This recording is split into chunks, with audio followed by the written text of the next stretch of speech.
Hi guys, welcome back to जिस channel जिसका नाम है शॉ कैपिटल। तो आज का ट्रेड काफ़ी इंटरेस्टिंग था। अगर मैं आपको बताऊं तो काफ़ी अच्छे अच्छे ट्रेड्स हमें प्लॉट करने को मिली, बहुत bank Nifty and Nifty.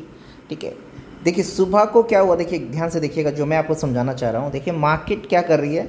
Market ने मान लीजिए एक लोअर लो लगा के सेलर का इंटीमेशन दे के नीचे आने की कोशिश कर रही है। अब मार्केट में क्या हुआ, मान लेते कि यहाँ पे सेलर भी थे, बायर भी थे। मार्केट खुलते के साथ एक ग्रीन कैंडल बनाए, उसके बाद एक फॉलो अप ग्रीन कैंडल। ठीक है, मतलब मान लेते हैं कि मार्केट खुलते के साथ कोई किसी भी तरह का स्ट्रॉन्ग नेगेटिव कैंडल नहीं बनाई थी। ना ऊपर की तरफ पॉजिटिव कैंडल था स्ट्रॉन्ग, ना नीचे की तरफ एक अच्छा खासा स्टॉप कैंडल था, डोजी था। ठीक है, उसके बाद देखिए मार्केट ने क्या किया। मार्केट ने, आप एक बात समझिए, अगर यहाँ पे कंटिन्यू नीचे आया, इसका मतलब लेट्स से हम लोग अज्यूम करते हैं कि सेलर है। तो अगर सेलर है तो गैप डाउन होने के बाद जो सेलर यहाँ से इस जगह से ऊपर टॉप लेवल से मार्केट को सेल करने आए थे, इस जगह से मार्केट को सेल करने आए थे, गैप डाउन खासा अच्छा 290 390 पॉइंट का गैप डाउन होने के बाद उन्होंने अपने प्रॉफिट बुकिंग कुछ हद तक शुरू किए होंगे। ठीक है, उसके बाद बायर्स यहाँ से नीचे खरीदेंगे कि नहीं खरीदेंगे वो एक अलग मैटर है, मगर आपको समझना पड़ेगा कि कंटिन्यूअस सेलिंग नहीं आया, फॉलो अप कैंडल हमको देखने को नहीं मिला। इसका मतलब हम लोग समझ गए हैं कि जो बंदे सेल करके बैठे हुए थे अब वो मार्केट से जाना चाह रहे हैं और वो चले गए।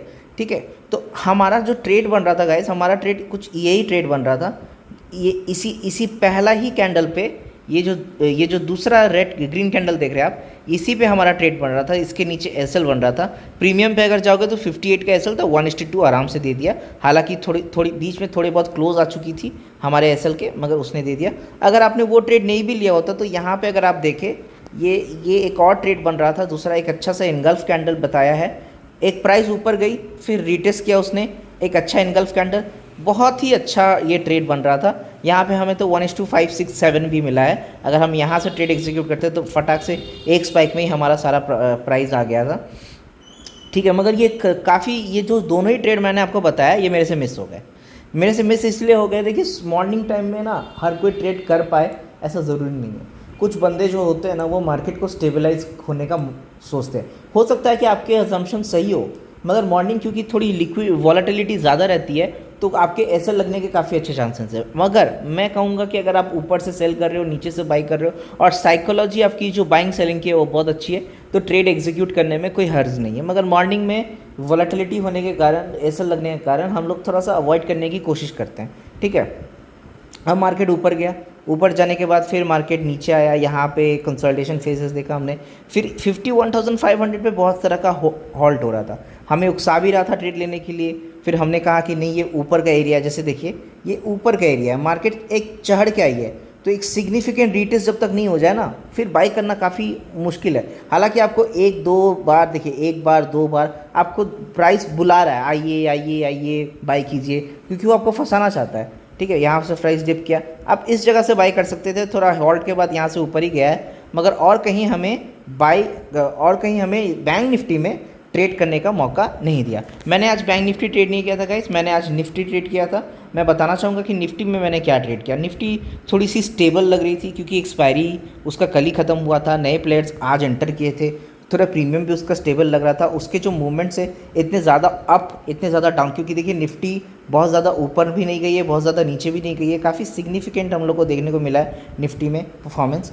ठीक है, जिसके कारण निफ्टी में ट्रेड करना थोड़ा आसान लग रहा था, इसीलिए निफ्टी, और निफ्टी टूट भी रही थी। बैंक निफ्टी में क्या हो रहा था, जब भी ऊपर के स्पाइक आ रहे थे बाई के, तो बैंक निफ्टी अपने हायर हाइस को आसानी से क्रॉस कर जा रही थी, मगर वहीं निफ्टी खुली, निफ्टी ठहर नहीं पाई और सीधा गिर गई, यहाँ से सीधा गिर गई। ठीक है, तो निफ्टी में अगर ये पहला वाला ट्रेड हमने प्लॉट नहीं किया, निफ्टी में हम नहीं कर पा रहे थे प्लॉट। ठीक है, निफ्टी हम पहले 1 घंटा 2 घंटा देखा ही नहीं। जब निफ्टी यहाँ पे ऐसे बन गई, फिर मैंने निफ्टी में इस तरह का कुछ लेवल ड्रॉ किया, एक अच्छा सा ट्रेंड लाइन। उसके बाद मैंने देखा यहाँ पे बना है एक हैमर जैसा। ठीक है, उसके बाद देखा एक फॉलो अप रेड कैंडल भी आ गया, तो मुझे ऐसा लगा कि यहाँ से मार्केट वीक हो सकता है, क्योंकि आज ये मार्केट का all time high, sorry day high के आसपास ही हमें वीकनेस देखने को मिली है। तो ये 3-4 पैरामीटर जैसे ही ऐड हुआ, मैंने यहाँ से शॉर्ट किया और अब देख सकते हैं 1:2 आराम से स्पॉट पे दे दिया। प्रीमियम पे तो यहीं पर ही मेरा 1:2 हो गया था, तो मैंने प्रीमियम पे 1:2 लिया और लेके निकल गया। ठीक है, हालांकि मैं काफ़ी अच्छे पॉइंट से नहीं ले पाया।